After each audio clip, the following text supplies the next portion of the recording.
Tutorial. So Rob, I know you're not watching here now live, but hopefully you watch this at some point.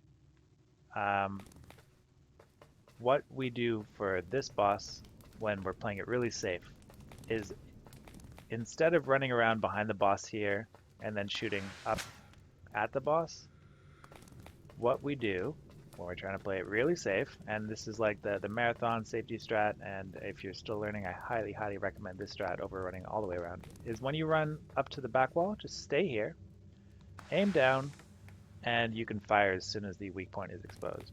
So I'm going to do that real quick at full speed.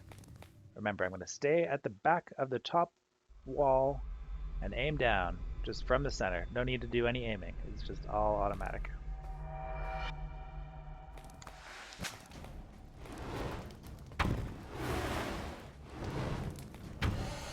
So I can take my time, just wait right here, aim down, and that's it. I take that shot. And there's no need to panic, no need to aim. The difference is you end a little further back. I'd say about one roll further than you would with the other strat, which you finish, from what I've seen how you play, you finish it around here.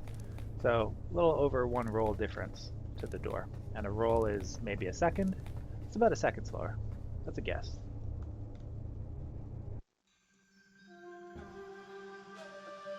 You have that strat in your tutorial playlist. Great. So I know, Rob, you were looking at Zik's tutorial stuff. Apparently he does point out the back wall strat for Molkane, and I think he recommends it for newer players. So uh, yeah, you have both of our recommendations on that.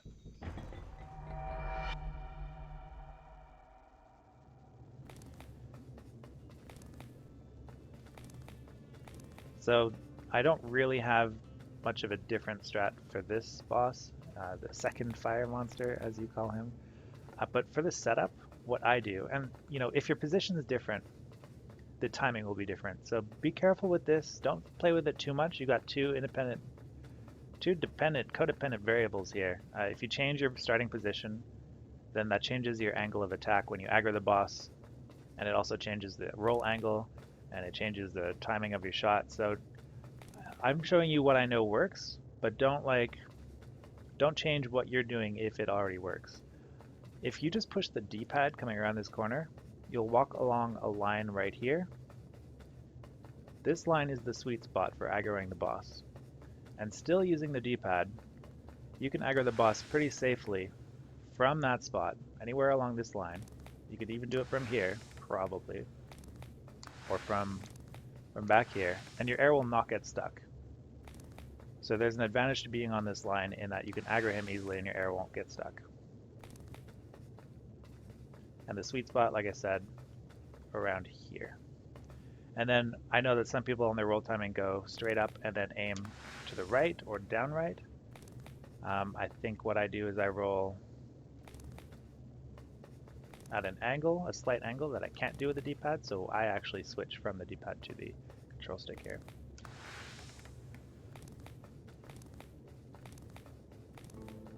So just remember that sweet spot for fighting that boss, and you should be okay.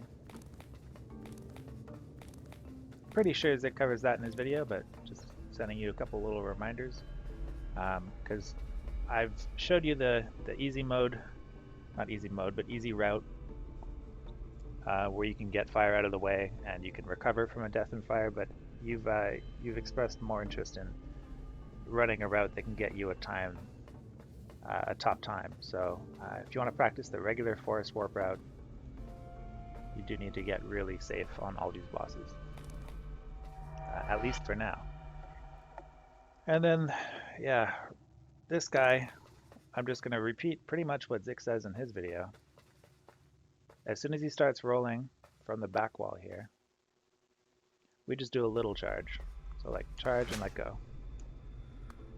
But if you wanted an alternate way, and I'm not saying this is safer, you might find it easier, you might find it harder.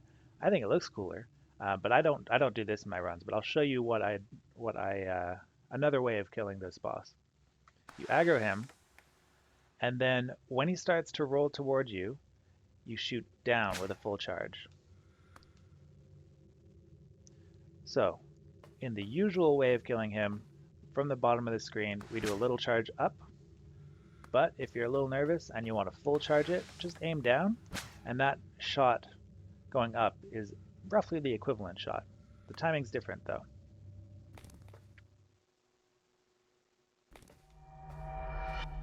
So without moving, fully charged aggro him, recall the arrow, fully charge down, and release. And the release timing is, I'll show you where we should be looking for a visual cue.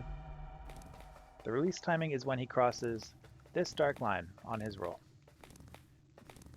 So it might take you a couple tries just to get that timing down, but that's the visual cue that Nyrok pointed out, and it works for me, so I'm sure it'll work for you if you decide to go with this strat. Okay, I'm going to fight the boss full speed and show you the rebound kill. So full charge to aggro, pretty much. Full charge aim down. I'm using the D-pad. Like that. That's how you kill the boss. That's an alternate way of killing the boss. If you needed a recommendation for me to do it one way or the other way, I would prefer to fire a short shot right from the bottom here. But if you want to try something else, that's another way of doing it. Cool. Good luck. I'm going to